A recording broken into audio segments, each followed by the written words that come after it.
Bonjour à toi. Donc, première capsule, le temps sous tension et le tempo. Fait que ton tempo, c'est 4 chiffres qui dictent la vitesse à laquelle tu effectues une répétition.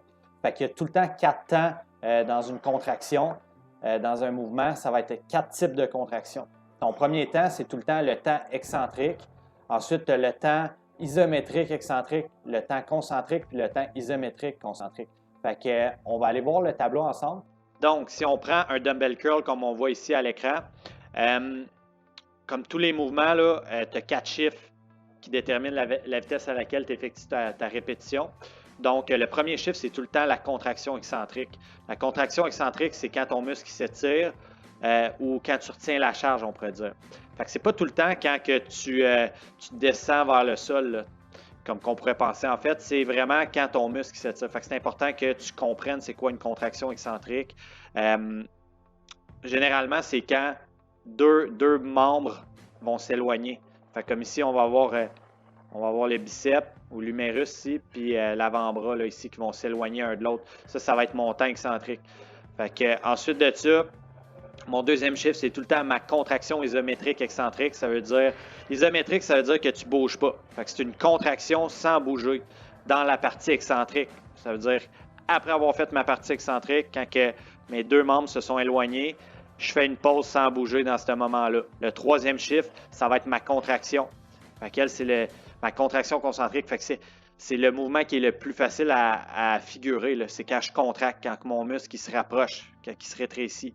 Fait que c'est l'inverse que l'excentrique, c'est quand deux membres se rapprochent. Puis le quatrième chiffre, c'est ma contraction isométrique concentrique. Fait que c'est la même chose que le numéro 2 ici, là, mais dans partie contractée. Fait que c'est une contraction sans bouger dans partie contractée.